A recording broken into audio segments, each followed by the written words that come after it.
ele é um grande sedutor, né?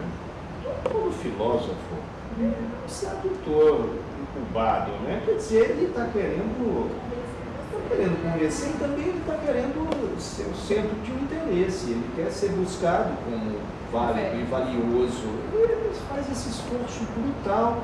E isso que eu digo não deveria ser desqualificante, porque se uma criança quer ser o centro das atenções batendo o pé e berrando, e um sujeito adulto faz tremendas obras para merecer ele mesmo, eu acho que ele está fazendo certo. Então, não vejo problema nenhum de você perceber esse traço inelevelmente pessoal da produção filosófica e afetivo, de troca afetiva. Aliás, a filosofia já começou lá na Grécia cheia de afetividade e erotismo intrafilosófico, né? Bom, mas enfim, sem muita dança, mas não sei. Então, o fato é que o Rod, um dos esforços dele é de apresentar a sociedade liberal como uma coisa interessante. Ora, aqui eu costumo, eu dou aulas de ética, de outras coisas, eu gosto de me apresentar como liberal. Eu sou liberal.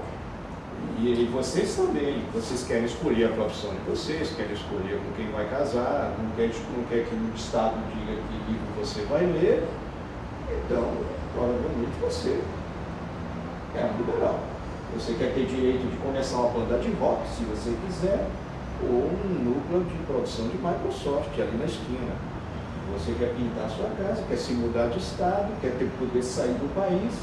Então, olha, gente, isso aí já te põe como liberal para chuchu. O problema é que a palavra neoliberal virou um palavra... Foi a palavra neoliberal que virou. Agora realmente, e com razão, porque o liberalismo também tem esse lado do mercado, da fantasia da mão invisível, e a excludência, etc. Agora, entre olhar para Bush e dizer que ele é um liberal, e reservar para si, para nós aqui, o qualificativo de liberal, eu acho que essa é uma posição muito mais justa, porque o Bush não é um liberal.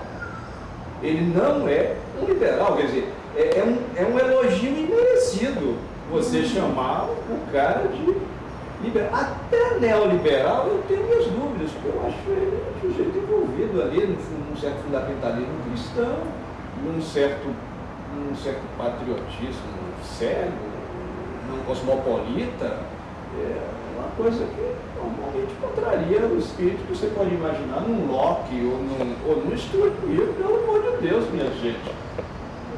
Até eu diria num Friedman, num economista neoliberal, porque o neoliberalismo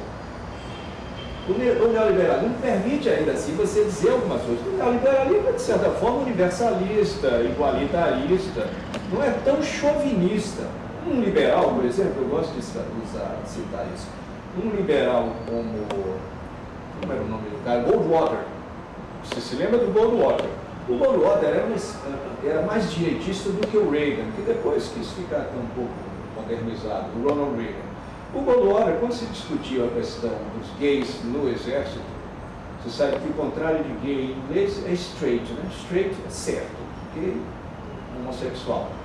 E então ele disse assim, não, o sujeito para estar no exército não precisa ser straight, ele precisa apenas atirar straight. Porque ele era um neoliberal. O privado é o privado. O privado é o privado. A função social do cara é atirar. Eu não sou um estatista que acha que vou decidir qual é o bem de cada um, então é o cara ali que faz o que ele quiser. Então as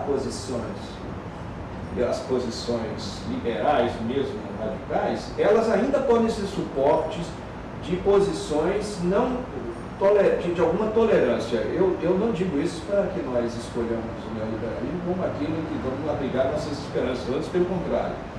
Mesmo porque esse é um neoliberalismo teórico, vamos dizer assim, na prática é outra coisa, né? A invasão do Iraque faria parte do neoliberalismo, então, que é uma estupidez. O neoliberalismo terminou sendo o unilateralismo, né? e o discurso ideológico da privatização, assim, que era um espírito francamente dogmático, né? Da privatização e do saque, né? E do saque. A privatização entendia como saque, né? Saque.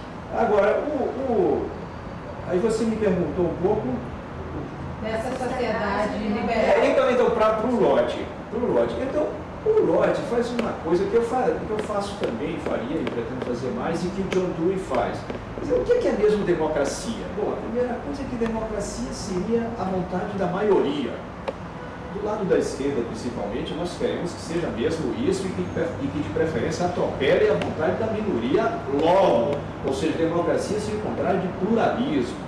E também no nosso ímpeto igualitarista justificado, a gente também vê a democracia como a formação de uma vontade geral e não o espaço da afirmação da diferença e da particularidade, né?